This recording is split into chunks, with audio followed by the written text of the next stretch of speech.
Hello दोस्तों, मेरा नाम है Surya Prakash Pandey. Welcome to my channel. अगर आप चैनल पर नए हैं तो सबसे पहले सब्सक्राइब जरूर कर दीजिए, लाइक करिएगा वीडियो को। और इस लेक्चर में, इस वीडियो में हम लोग पढ़ने वाले हैं क्रॉस एल्डोल या फिर उसी को मिक्स्ड एल्डोल कंडेंसेशन रिएक्शन भी कहते हैं। इससे जस्ट पहले वाले लेक्चर में हमने देखा एल्डोल रिएक्शन कैसे होता है, फिर एल्डोल कंडेंसेशन समझा कैसे होता है, एल्डिहाइड लिया, कीटोन लिया, कौन सा एल्डिहाइड एल्डोल रिएक्शन देगा, कौन सा एल्डोल नहीं देगा, कौन सा कीटोन है जो एल्डोल रिएक्शन देगा और कौन सा कीटोन है एल्डोल रिएक्शन नहीं देगा। इतना सब कुछ समझने के बाद अब जो हमें समझना है वो है मिक्स्ड एल्डोल कंडेंसेशन या फिर क्रॉस एल्डोल कंडेंसेशन। ये बात समझ में आई। अब समझना दोस्तों, अगर मैं बोलता हूँ क्रॉस एल्डोल का मतलब जब हम दो डिफरेंट टाइप का एल्डिहाइड ले लें या फिर एक एल्डिहाइड या एक कीटोन ले लें, मतलब डिफरेंट मॉलिक्यूल लें, तो उसको हम क्रॉस एल्डोल बोल सकते हैं। वही बात मैंने लिखा है, जो बोर्ड वाले बच्चे हैं उनके लिए ये जरूरी है। लिखा है मैंने, when aldol condensation is carried out between two different aldehyde, या तो आप दो डिफरेंट एल्डिहाइड ले लो और दो डिफरेंट कीटोन ले लो, या फिर एक एल्डिहाइड एक कीटोन ले लो। It is called cross aldol condensation reaction. या तो दो डिफरेंट एल्डिहाइड ले लेंगे, दो डिफरेंट मॉलिक्यूल एल्डिहाइड का, या तो फिर दो डिफरेंट मॉलिक्यूल ले लेंगे कीटोन का, या फिर एक एल्डिहाइड एक कीटोन लेकर के भी ये रिएक्शन हम करवा सकते हैं। कैटलिस्ट क्या है? वही डाइल्यूट कोई अल्कली ले लेना है। अल्कली का मतलब कोई बेस ले लेना है, NaOH KOH कुछ भी आप ले सकते हैं, डिपेंड करता है आपके ऊपर। अब दूसरी बात ये, इस रिएक्शन में भी हमें जो एल्डिहाइड या कीटोन लेना है उसमें भी हमें क्या ढूंढना है? अल्फा हाइड्रोजन ढूंढना है। ये बात समझ में आए, अल्फा हाइड्रोजन होना चाहिए तब ये रिएक्शन होगा। अब बात समझना दोस्तों ध्यान से, अगर मैं कहता हूं note if both of them contain alpha hydrogen. अब देखो ये लाइन थोड़ा सा समझने वाली कि अगर जो दो मॉलिक्यूल आप एल्डिहाइड का ले रहे हैं, अगर दो मॉलिक्यूल एल्डिहाइड का ले रहे हैं तो अगर उनमें दोनों में अल्फा हाइड्रोजन है, contain alpha hydrogen atom, it gives a mixture of 4 product. तो ये 4 प्रोडक्ट का एक मिक्सचर आपको मिलेगा, 4 प्रोडक्ट आपको मिलेंगे अगर दोनों एल्डिहाइड यानी दोनों एल्डिहाइड या दोनों कीटोन अल्फा हाइड्रोजन है तब। अब इसका मतलब ये कहना हो गया कि हो सकता है कि एल्डोल क्रॉस एल्डोल जब हम करवा रहे हैं तो उसमें एक एल्डिहाइड ऐसा हो जिसमें अल्फा हाइड्रोजन हो और दूसरा वाला एल्डिहाइड उसमें अल्फा हाइड्रोजन ना हो, तो भी क्या क्रॉस एल्डोल होगा? हाँ होगा। अभी मैं आपको रिएक्शन करके दिखाऊंगा। अब समझने वाली बात दूसरी ये है कि reactivity of aldehyde is more than ketones for nucleophilic addition reaction. आपको ये पहले से पता होगा कि जो रिएक्टिविटी होती है एल्डिहाइड की वो ज्यादा होती है एज कंपैरिजन टू कीटोन्स। किस रिएक्शन में? न्यूक्लियोफिलिक एडिशन रिएक्शन में। अभी मैं उसको समझाऊंगा कैसे। तीसरा नोट पॉइंट ये है कि लोअर एल्डिहाइड जिनमें अल्फा हाइड्रोजन है gives faster nucleophilic addition reaction as compare to higher aldehyde which have alpha hydrogen atom. मतलब अगर आपको मैं दो एल्डिहाइड दे दूं, दोनों के दोनों में अगर आपको कंपैरिजन करना हो कि कौन सा ऐसा है जो न्यूक्लियोफिलिक एडिशन रिएक्शन ज्यादा तेजी से देगा, तो उसमें आपको यह देखना है कि जो छोटे एल्डिहाइड होते हैं, क्योंकि एल्डोल पढ़ रहे हैं हम लोग तो उसमें अल्फा हाइड्रोजन सोच करके चलना है, तो ऐसे एल्डिहाइड जो छोटे हैं जैसे एसिटाल्डिहाइड हो गया और प्रोपेनल्डिहाइड हो गया, अगर मैं इन दोनों में बोलूं तो एसिटाल्डिहाइड ज्यादा अच्छा एल्डोल रिएक्शन देगा एज कंपैरिजन टू प्रोपेनल्डिहाइड। कैसे होगा, वो क्यों हो रहा है ऐसा, वो हम समझ लेते हैं। और अगर मैकेनिज्म फॉलो हो रहा है न्यूक्लियोफिलिक एडिशन रिएक्शन तब। ये बात समझ में आई आपको? अब समझते हैं दोस्तों कि क्यों कीटोन का और एल्डिहाइड में, किसका कीटोन और एल्डिहाइड में न्यूक्लियोफिलिक एडिशन रिएक्शन कौन अच्छा देता है, एल्डिहाइड या कीटोन, तो वो पहले समझ लेना। जैसे मैंने लिखा CH3C double bond O CH3 और एक ले लिया मैंने एल्डिहाइड, क्या ले लिया? CH3C डबल बॉन्ड OH और यहां पर तुम्हें दे दिया क्या? डाइल्यूट अल्कली कह दिया उसने, है ना, डाइल्यूट अल्कली कह दिया। तो जो रिएक्शन चलेगा वो किस अकॉर्डिंग चलेगा वो समझ लेते हैं। मैंने जो नोट पॉइंट लिखवाया पीछे उसमें कहा मैंने कि एल्डिहाइड ज्यादा रिएक्टिव होता है न्यूक्लियोफिलिक एडिशन के लिए एज कंपैरिजन टू कीटोन। उसका रीजन क्या है? अच्छा दोस्तों एक बात बताओ मुझे, न्यूक्लियोफाइल जो है वो कैसा है? न्यूक्लियोफाइल जो है वो कैसा है? निगेटिवली चार्ज है, मतलब इस पे ज्यादा इलेक्ट्रॉन रिच है। ये कैसा है? Electron rich. ये इलेक्ट्रॉन रिच है तो किस पर अटैक करेगा? अटैक करेगा वहां पर जहां पर क्या होगा? अटैक ऑन इलेक्ट्रॉन, जहां पर इलेक्ट्रॉन डेफिशिएंट साइड, है ना। ऐसी जगह अटैक करेगा जहां पर इलेक्ट्रॉन की क्या होगी, कमी होगी। अच्छा एक बात बताओ मुझे, अब यहां पर मान लो मैं एग्जांपल लेता हूं, ये कीटोन का है, ये कीटोन है मान लेते हैं, मानना क्या है, ये कीटोन है CH3 C double bond O CH3, यहां देखना, और एक अल्डिहाइड मैंने ले लिया CH3 C double bond OH। अब न्यूक्लियोफाइल वहां अटैक करेगा जहां पर इलेक्ट्रॉन की कमी होनी है, ये बात समझ में है। एक बात बताओ, ये CH3 कैसा इफेक्ट दिखाता है, प्लस आई, ये भी CH3 है तो प्लस आई दिखाएगा, ये भी CH3 है तो प्लस आई दिखाएगा। प्लस आई का मतलब जो इलेक्ट्रॉन डेंसिटी बढ़ा रहे हो, इलेक्ट्रॉन डेंसिटी इस कार्बन पे बढ़ा रहे हो। यहां पर देखो ये दोनों इलेक्ट्रॉन डोनेट करेंगे, ये भी इलेक्ट्रॉन डोनेट करेगा, इस कार्बन पे इलेक्ट्रॉन डेंसिटी जो है वो क्या हो जाएगी, बढ़ेगी। इस कार्बन पर इलेक्ट्रॉन डेंसिटी कितने ग्रुप बढ़ा रहे हैं, 2 ग्रुप, एक ये मिथाइल एक ये मिथाइल। इस कार्बोनिल कार्बन पर कौन इलेक्ट्रॉन डेंसिटी बढ़ा रहा है, केवल एक मिथाइल ग्रुप, केवल एक मिथाइल ग्रुप इलेक्ट्रॉन डेंसिटी बढ़ा रहा है। इलेक्ट्रॉन डेंसिटी यहां भी बढ़ रही है, एक तीर दिखाया, यहां पर 2 तीर मतलब 2 ग्रुप दिखा, इलेक्ट्रॉन डेंसिटी बढ़ा रहा है। यहां पर एक तीर का मतलब एक ग्रुप जो है वो इलेक्ट्रॉन डेंसिटी बढ़ा रहा है। अब एक बात बताओ मुझे दोस्तों, ये न्यूक्लियोफाइल वहां अटैक करेगा जहां पर इलेक्ट्रॉन की कमी होगी। यहां पर देखो 2 मिथाइल ग्रुप मिल करके यहां पर इलेक्ट्रॉन डेंसिटी बढ़ा रहे हैं, मतलब यहां पर इलेक्ट्रॉन डेंसिटी ज्यादा बढ़ रहा होगा एज कंपैरिजन टू यहां, क्योंकि यहां पर एक ही प्लस आई है, यहां पर इलेक्ट्रॉन डेंसिटी इस कार्बन के कंपैरिजन पे कम होगा। अब न्यूक्लियोफाइल किसको प्रिफर करेगा अटैक करना, जहां पर इलेक्ट्रॉन कम होगा, मतलब न्यूक्लियोफाइल प्रिफर करेगा इस कार्बोनिल कार्बन को अटैक करना। इसीलिए मैंने बोला कि अल्डिहाइड ज्यादा रिएक्टिव होते हैं as comparison to ketone towards NAR, मतलब न्यूक्लियोफिलिक एडिशन रिएक्शन। ये बात समझ में है। दूसरा जो पॉइंट मैंने लिखा था कि अल्डिहाइड्स में भी जैसे 3 एग्जांपल लेता हूं मैं, HC डबल बॉन्ड OH, ये है फॉर्मल्डिहाइड अपना, ये है एसिटाल्डिहाइड, और ये है आपका propanaldehyde CH3 CH2 C double bond OH, ये कह दिया मैंने। एक बात बताओ, यहां पर ये कार्बोनिल कार्बन है, इस कार्बोनिल कार्बन के बगल में क्या है, हाइड्रोजन, और हाइड्रोजन कोई इलेक्ट्रॉन डेंसिटी घटाता बढ़ाता नहीं। यहां पर बताओ इस कार्बोनिल कार्बन के बगल में क्या है, मिथाइल, ये कैसा है, प्लस आई है।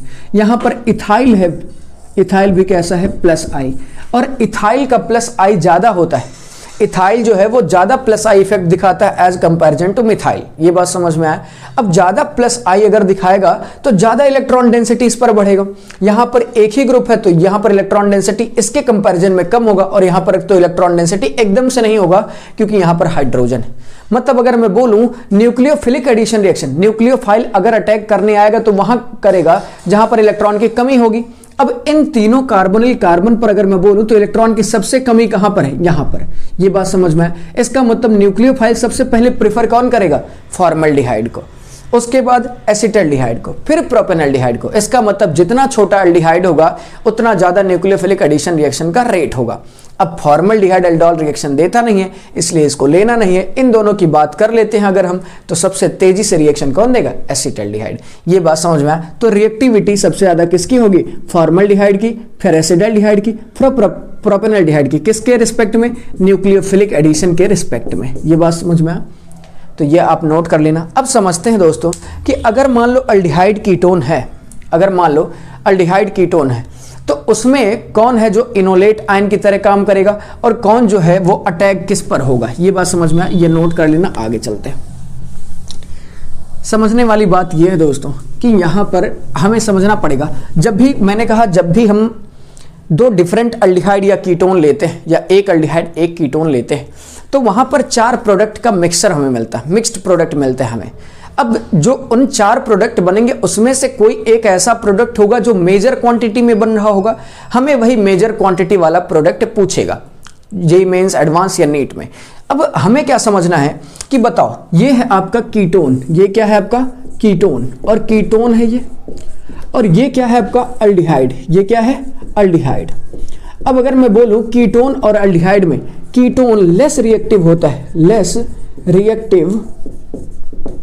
रिएक्टिव फॉर NAR है ये, जबकि अगर अल्डिहाइड की बात करूं मैं तो ये मोर रिएक्टिव होगा, more reactive for nucleophilic addition reaction. अब जो ज्यादा रिएक्टिव होता है दोस्तों, उस कार्बोनिल का कार्बन और O जो बॉन्ड है, कार्बोनिल कार्बन और ऑक्सीजन, वो कन्वर्ट हो जाता है, यानी ये C double bond OH convert हो जाता है COH में। ये बात समझ में आया। लेकिन जो लेस रिएक्टिव होता है उसका carbonyl carbon as it is रह जाता है। ये बात समझ में आया, एज इट इज रह जाएगा, इसमें कोई चेंज नहीं आएगा। मतलब ये अच्छा, इनोलेट आयन का फॉर्मेशन कौन करेगा? तो जो लेस रिएक्टिव होता है वही इनोलेट आयन का फॉर्मेशन करता है। इनोलेट आयन मतलब, इनोलेट आयन का मतलब न्यूक्लियोफाइल, यही न्यूक्लियोफाइल की तरह काम करेगा। ये बात समझे? मतलब अगर अल्डिहाइड कीटोन ले लें तो पूछे कौन न्यूक्लियोफाइल की तरह काम करेगा, अल्डिहाइड या कीटोन, तो हम कहेंगे कीटोन जो है वो न्यूक्लियोफाइल की तरह काम करेगा। ये बात समझ में आया। अब जो मेजर प्रोडक्ट, अच्छा ये जो मैं समझा रहा हूं दोस्तों, ये 4 प्रोडक्ट बनता है, उसमें से जो मेजर प्रोडक्ट है उसके लिए ये सारी बातें चल रही हैं। ये बात समझ में आया। अब अगर ये इनोलेट आयन की तरह काम करेगा, अटैक इस पर जा करके करेगा, ये किस पर अटैक करेगा? इस पे, यानी इस अल्डिहाइड पे जा करके अटैक करेगा। अब अटैक करेगा तो बनेगा क्या? कुछ नहीं करना, इस कार्बन डबल बॉन्ड को COH में कन्वर्ट करो। पहले इसको लिखो, देखो ये CH3 है, इसके कार्बन को डबल बॉन्ड को किस में कन्वर्ट कर दो? OH में।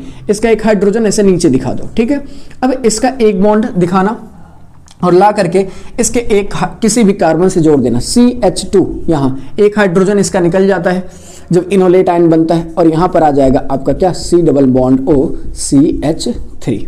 ये तो हो गया क्रॉस एल्डोल। अभी कंडेंसेशन बाकी है। अब अगर हम हीट करते हैं दोस्तों, इसको डेल्टा ऐसे दिखाएगा तो OH निकलता है। अब ये कार्बन अल्फा, इसके बगल वाला ये कैसा है? बीटा कार्बन, और ये भी कैसा है? Beta carbon. जब हम हीट करते हैं तो बीटा एलिमिनेशन होता है, मतलब वाटर का रिमूवल होता है। कैसे होगा? फंक्शनल ग्रुप से सटा जो कार्बन है उसको बोलते हैं अल्फा कार्बन, उसके बगल वाले को बोलते हैं बीटा कार्बन। और बीटा कार्बन ये भी है, ये भी है। अब हाइड्रोजन किससे निकालेंगे?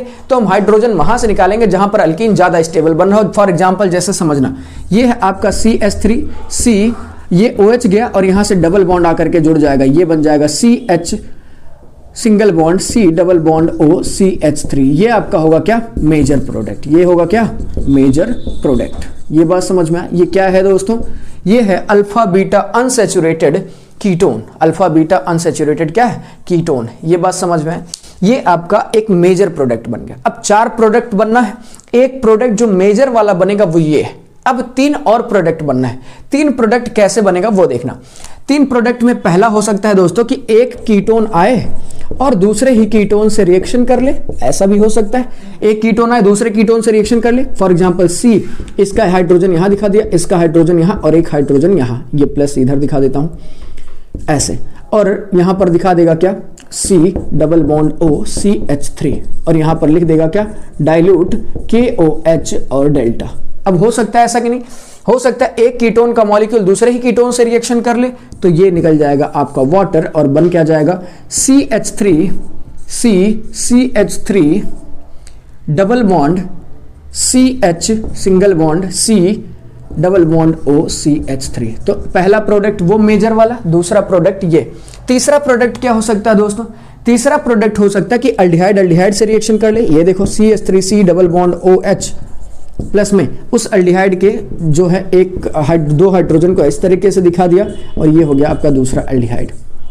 यहां से वाटर निकल जाएगा जब हम इसको देंगे क्या? डाइल्यूट KOH, या एल्कली दे दें और हीट दे दें, तो यहां से निकल जाएगा वाटर, और ये बन क्या जाएगा आपका? ये बन जाएगा CH3। देखो ये CH3 है, H है, इस कार्बन से दिखा दिया।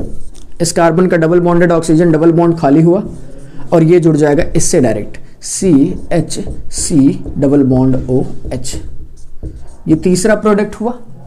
अब चौथा प्रोडक्ट क्या है दोस्तों? अगर मैं इन सब में बोलूं तो इन सब में जो भी है, इन सब में चौथा प्रोडक्ट जो बनेगा उसमें हो सकता है कि ये इनोलेट आयन की तरह ना काम करके ये इनोलेट आयन की तरह काम कर ले, ऐसा हो सकता है। लेकिन वो प्रोडक्ट जो बनेगा वो बहुत कम अमाउंट में बनेगा, बस ये आपको याद रखना है। लेकिन हमें प्रोडक्ट बनाने से मतलब है तो हम बना देते हैं प्रोडक्ट। मान लो वहां पर उल्टा हो जाए रिएक्शन, कि हो सकता है जैसे यहीं पर मैं बोलूं कि ये इनोलेट आयन की तरह ना काम करे, ये इनोलेट आयन की तरह काम करे। तो जो इनोलेट आयन की तरह काम करता है उसका C डबल बॉन्ड O ही रहता है। कैसे वो देखना। मान लो ऐसे, यहां पर CH3 C double bond O CH3 plus CH3 CHO, यही लिया हमने, ये ले लिया डाइल्यूट KOH और यहाँ ले लिया हीट। ये बात समझ में आई।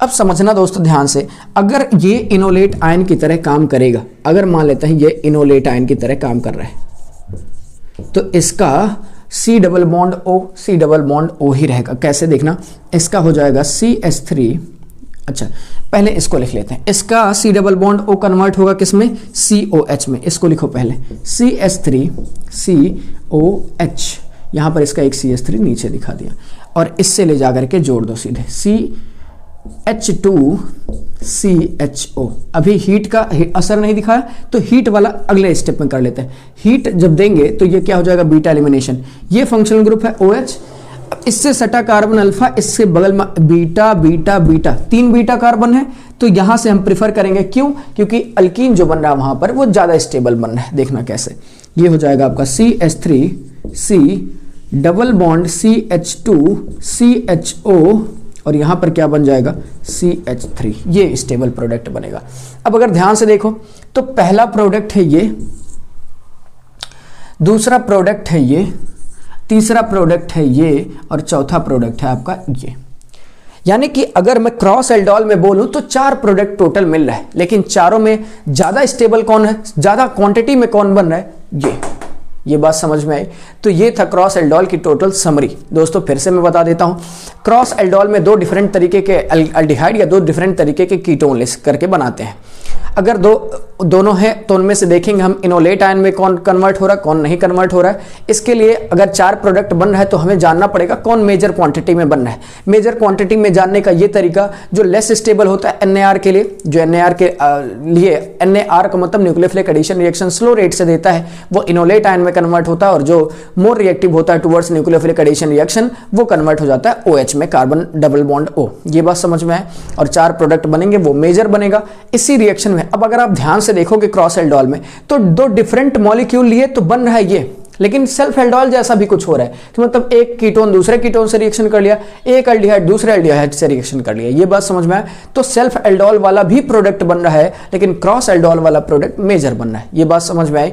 तो अगर नए हैं चैनल पे सब्सक्राइब कर दीजिएगा। अगले वीडियो में मिलते हैं। नाम है कैनिजारो रिएक्शन।